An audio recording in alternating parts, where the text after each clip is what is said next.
To add to that problem, you have moral hazard, a very significant moral hazard from the political sphere. And most of the problem starts in politics and central banks, which are part of the same political system. We have counterfeiting, sometimes called quantitative easing, but counterfeiting by any other name. The artificial printing of money, which if any ordinary person did, they'd go to prison for a very long time. And yet governments and central banks do it all the time. Central banks repress the amount of interest that rates are, so we don't have the real cost of money. And yet we blame the real retail banks for manipulating LIBOR. The sheer effrontery of this is quite astonishing. It's central banks that manipulate interest rates, Commissioner. And plus, underneath all this, we talk loosely, in a rather cavalier fashion, do we not, about deposit guarantees. So when banks go broke through their own incompetence and chicanery, the taxpayer picks up the tab. It's theft from the taxpayer. And until we start sending bankers, and I include central bankers and politicians, to prison for this outrage, it will continue. Grazie per il gruppo.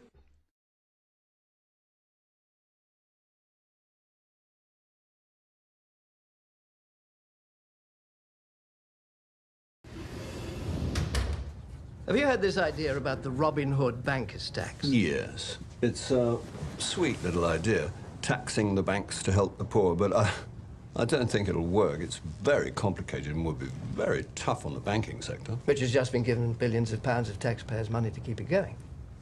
Well, yeah, of course. And is still paying itself billions of pounds in bonuses. Yes. So the tax is a charge on all bank transactions that don't include members of the public. Bonds, derivatives, currency, speculative stuff. Is that right? Yeah, something like that. Very complex. So the bankers would give how much from each deal they do? 25%? Well, no, not that much. 10%? No. 5%? No, not 5. More or less? Slightly less. What, 1%? Not quite. Half of 1%? No. 0.1%? No. Half of that. They give around 0.05% of every deal. Yeah, that's about right. And sometimes it'd be even less. That doesn't sound like a lot to most people. No. I can see that. And how much would it raise to help people at home and abroad? Oh, a fair amount, I believe. About £1 million a year? No, more than that. £100 million? More. £500 million?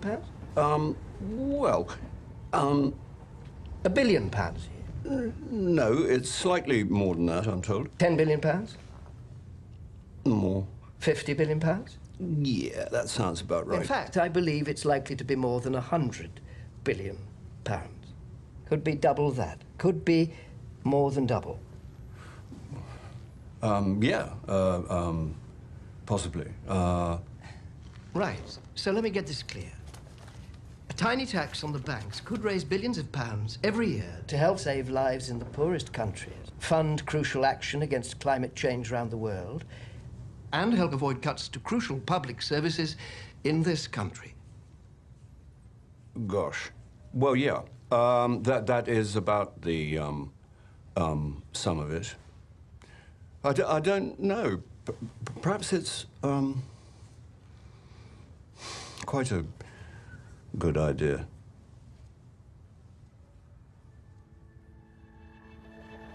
If I lay here,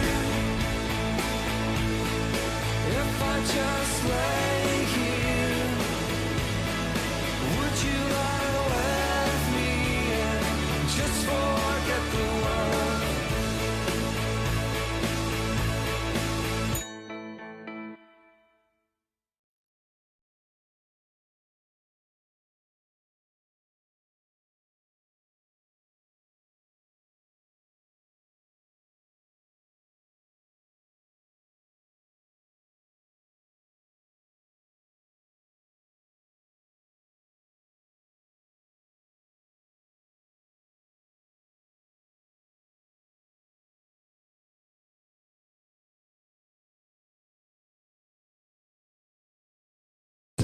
Most of us believe that banks lend out money that has been entrusted to them by depositors. Easy to picture, but not the truth. In fact, banks create the money they loan, not from the bank's own earnings, not from the money deposited, but directly from the borrower's promise to repay. The borrower's signature on the loan papers is an obligation to pay the bank the amount of the loan plus interest, or lose the house, the car, whatever asset was pledged as collateral. That's a big commitment from the borrower. What does the same signature require of the bank? The bank gets to conjure into existence the amount of the loan and just write it into the borrower's account. Sound far-fetched? Surely that can't be true. But it is.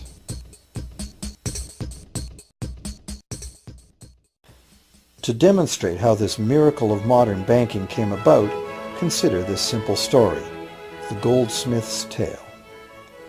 Once upon various times, pretty much anything was used as money.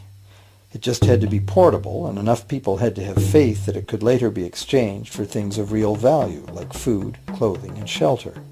Shells, cocoa beans, pretty stones, even feathers have been used as money.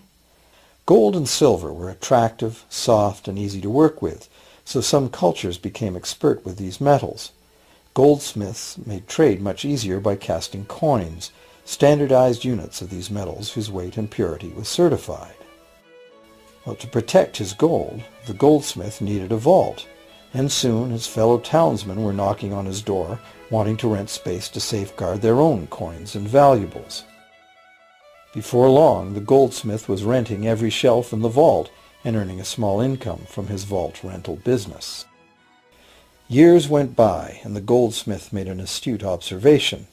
Depositors rarely came in to remove their actual physical gold, and they never all came in at once. That was because the claim checks the goldsmith had written as receipts for the gold were being traded in the marketplace as if they were the gold itself. This paper money was far more convenient than heavy coins, and amounts could simply be written instead of laboriously counted one by one for each transaction. Meanwhile, the goldsmith had another business.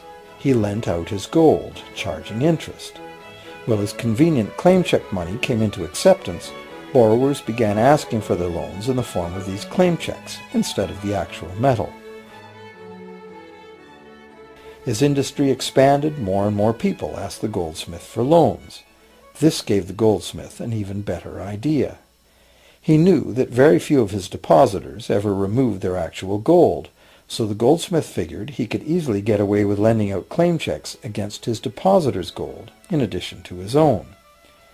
As long as the loans were repaid, his depositors would be none the wiser and no worse off, and the goldsmith, now more banker than artisan, would make a far greater profit than he could by lending only his own gold.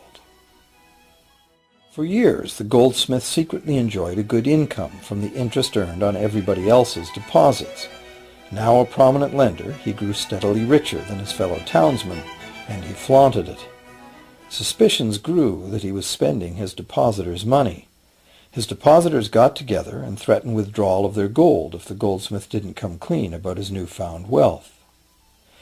Contrary to what one might expect, this did not turn out to be a disaster for the goldsmith. Despite the duplicity inherent in his scheme, his idea did work. The depositors had not lost anything. Their gold was all safe in the goldsmith's vault. Well, rather than taking back their gold, the depositors demanded that the goldsmith, now their banker, cut them in by paying them a share of the interest. And that was the beginning of banking. The banker paid a low interest rate on deposits of other people's money that he then loaned out at a higher interest.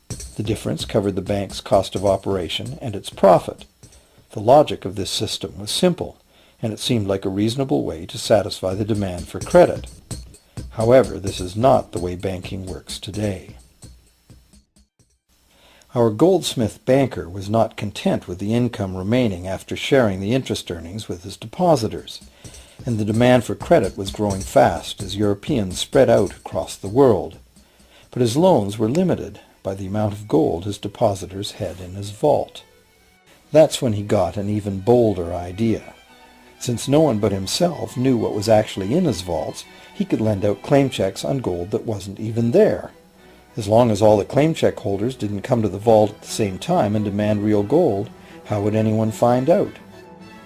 This new scheme worked very well, and the banker became enormously wealthy on the interest paid on gold that did not exist. The idea that the banker would just create money out of nothing was too outrageous to believe, so for a long time the thought did not occur to people. But the power to just invent money went to the banker's head, as you can well imagine. In time, the magnitude of the banker's loans and his ostentatious wealth did trigger suspicions once again. Some borrowers started to demand real gold instead of paper representations. Rumors spread. Suddenly, several wealthy depositors showed up to remove their gold. The game was up. A sea of claim check holders flooded the street outside the closed doors of the bank. Alas, the banker did not have enough gold and silver to redeem all the paper he had put into their hands. This is called a run on the bank, and it is what every banker dreads. This phenomenon of a run on the bank ruined individual banks and, not surprisingly, damaged public confidence in all bankers. It would have been straightforward to outlaw the practice of creating money from nothing.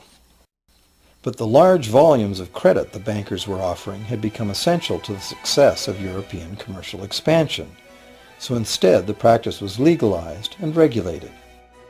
Bankers agreed to abide by limits on the amount of fictional loan money that could be lent out. The limit would still be a number much larger than the actual value of gold and silver in the vault. Quite often the ratio was 9 fictional dollars to 1 actual dollar in gold. These regulations were enforced by surprise inspections. It was also arranged that, in the event of a run, central banks would support local banks with emergency infusions of gold. Only if there were runs on a lot of banks simultaneously would the banker's credit bubble burst and the system come crashing down.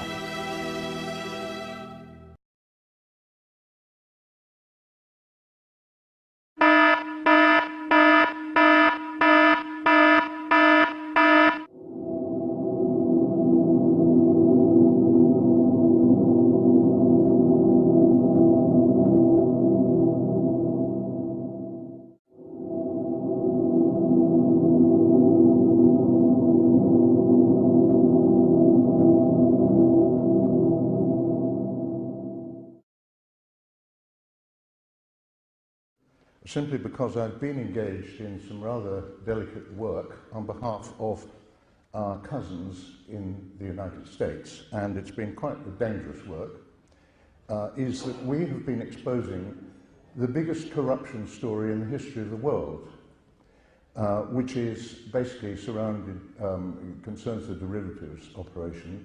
All derivatives are fraudulent finance activity. The United States moved this week onto the Basel II norms, which means that all off-balance sheet transactions are illegal, and which means that the entire derivatives sector is worth zilch.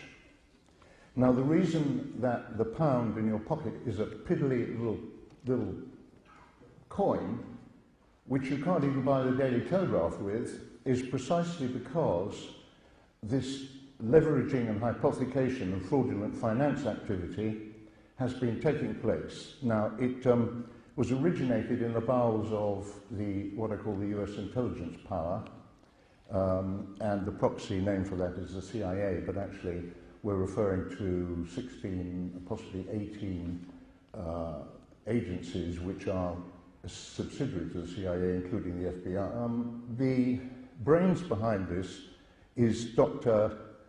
Henry Kissinger, also known as Heinz. He's a triple agent. His Soviet code name is BOR, quite well known. We don't know what his pan-German code name is. We did not win the war. What happened was we finished Hitler off. We personalized the war, so we thought that when Hitler ceased to exist at the Wannsee conference, the Nazi intelligentsia realized that there must be a 50-50 chance that the Germans would lose the war. So what they did was they exported their big brains to Madrid. And in 1942, they set up what they called the German Geopolitical Center. Now, the German Geopolitical Center did nothing but think about what would happen if Germany didn't succeed in taking over Europe. And in other words, it was a long-term think tank, and they developed a long-range deception strategy called Europäische Wirtschaftsgemeinschaft, European Economic Community, published in 1942 in Berlin, is enemy of its member states. The European Union is, of course, not our friend, it is our enemy, and has been all along, because its purpose is to usurp our sovereignty and take us over. And in fact, what we now have, under Heath, we handed over general powers to an unelected group in Brussels, which is a self-perpetuating situation. And the real problem with this enemy of ours is that it is on autopilot. The problem was, or has been, that the people running the criminal finance, including, of course, the criminal enterprises, and by the way, I have referred to Citibank and other very large banks in the United States as criminal enterprises for the last 2.5 years, and I'm still walking.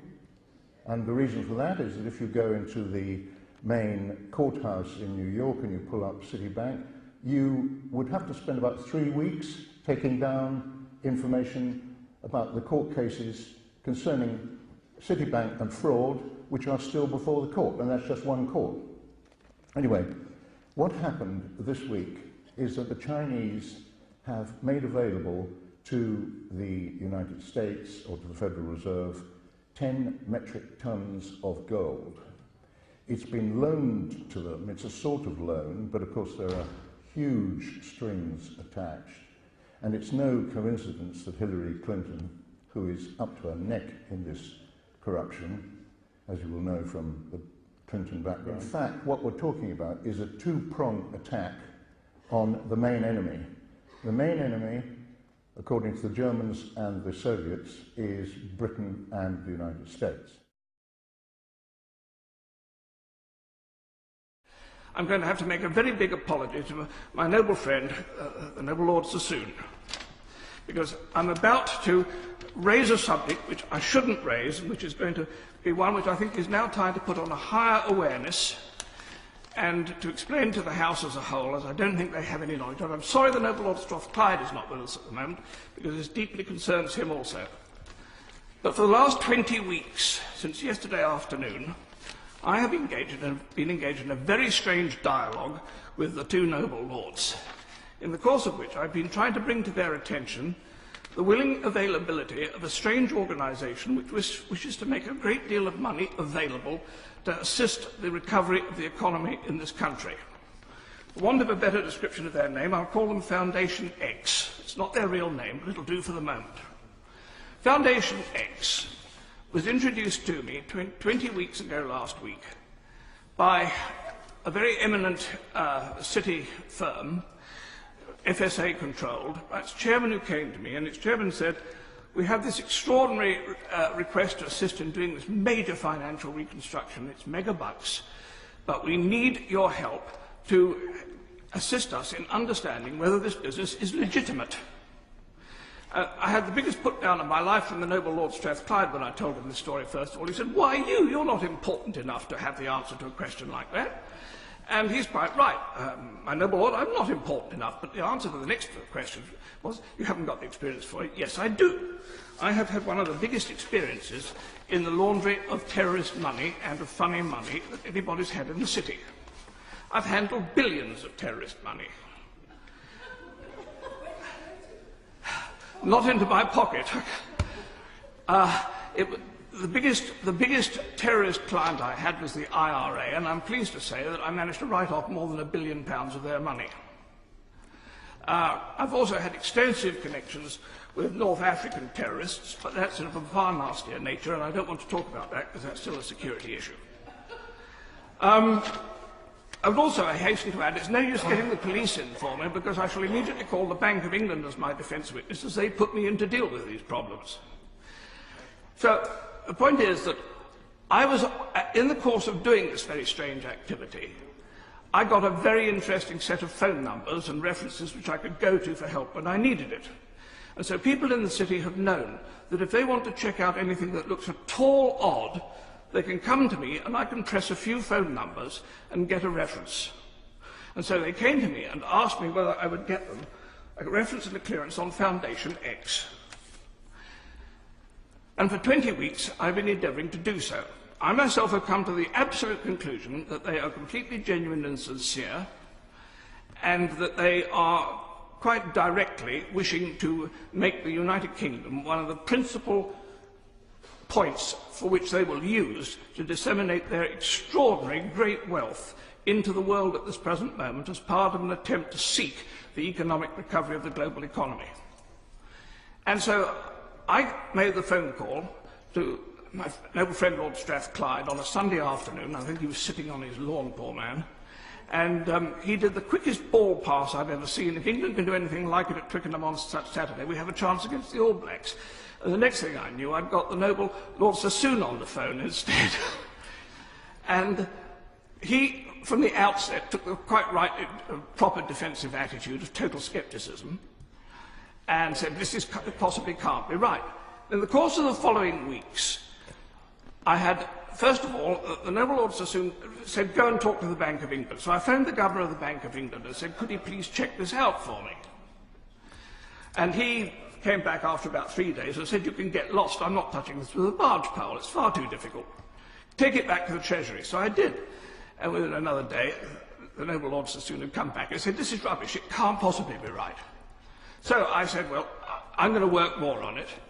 And then I had a meeting with the noble Lord Strathclyde, and I actually bought one of the senior executives of Foundation X to meet Lord Strathclyde.